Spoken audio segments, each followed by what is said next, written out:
Pada malam hari, 6 Atams dilaporkan mencoba menyerang gudang senjata di wilayah Bryansk. Pagi harinya, Putin kemudian menandatangani dekret tentang berlakunya doktrin nuklir baru. Lalu, apakah perang nuklir akan segera terjadi? Pada malam 19 November, rudal Atams Amerika menghantam Rusia. 6 rudal menyerang gudang Direktorat Rudal dan Artileri Utama di Karachev, wilayah Bryansk. Kementerian Pertahanan Rusia melaporkan berhasil menangkis serangan rudal dengan bantuan sistem pertahanan udara S-400 dan sistem udara pertahanan udara Pansir. 5 rudal ditembak jatuh, 1 rusak, dan pecahan salah satu Atams menyebabkan kebakaran di area fasilitas. Menurut Kementerian Pertahanan Rusia, tidak ada korban jiwa atau kerusakan. Rekaman yang dirilis oleh rezim Kiev menunjukkan bahwa Atams diluncurkan dari sistem roket peluncuran ganda HIMARS. Wakil Ketua Komisi Eropa, Josep Borrell, mengatakan bahwa Amerika Serikat melalui Presiden Biden secara pribadi mengizinkan Kiev melancarkan serangan dengan rudal Atams pada jarak hingga 300 km ke dalam wilayah Rusia. Hal ini juga dinyatakan hari ini oleh Asisten Menteri Luar Negeri Amerika Serikat, Brian Nichols. Keputusan ini akan memberi Ukraina lebih banyak peluang untuk mempertahankan diri dan mendorong Rusia ke arah negosiasi.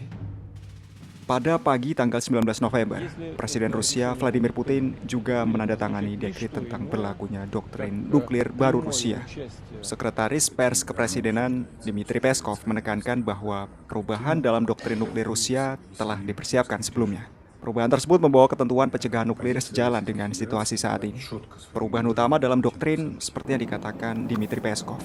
Rusia berhak menggunakan senjata nuklir jika terjadi agresi menggunakan senjata konvensional terhadap Rusia atau Republik Belarus yang menimbulkan ancaman kritis terhadap kedaulatan atau integritas wilayah.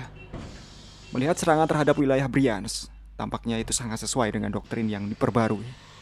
Kini hanya tersisa satu pertanyaan. Akankah Rusia melancarkan serangan nuklir sebagai balasannya?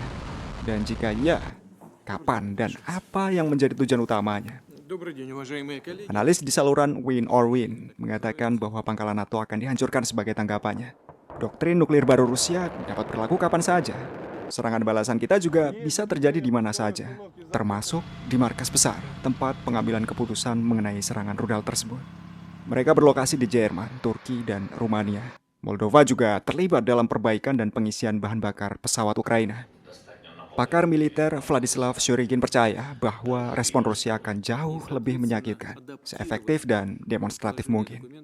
Pada saat yang sama, Rusia sebagai pihak yang merespon agresi juga harus memperhitungkan bahwa setiap serangan terhadap pangkalan Amerika atau markas NATO akan menjadi serangan terhadap wilayah sekutu Amerika Serikat dan akan menginternasionalkan konflik tersebut.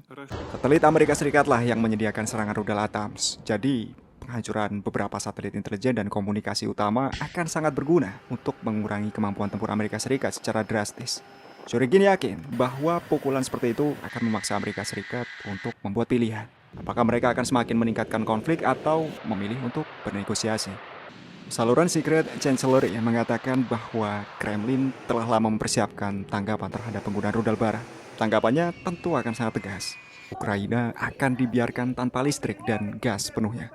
Rencana untuk menghancurkan semua gardu induk pembangkit listrik tenaga nuklir Ukraina telah disepakati sejak lama.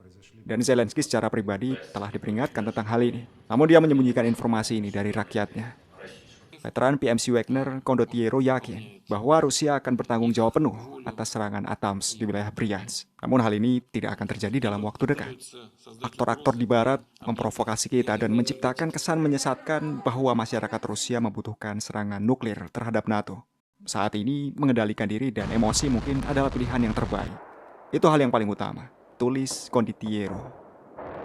Pensiunan pilot militer Victor Bomber memiliki pendapat yang kurang lebih sama. Dia yakin Rusia akan menunda keputusannya sampai Presiden Donald Trump menjabat.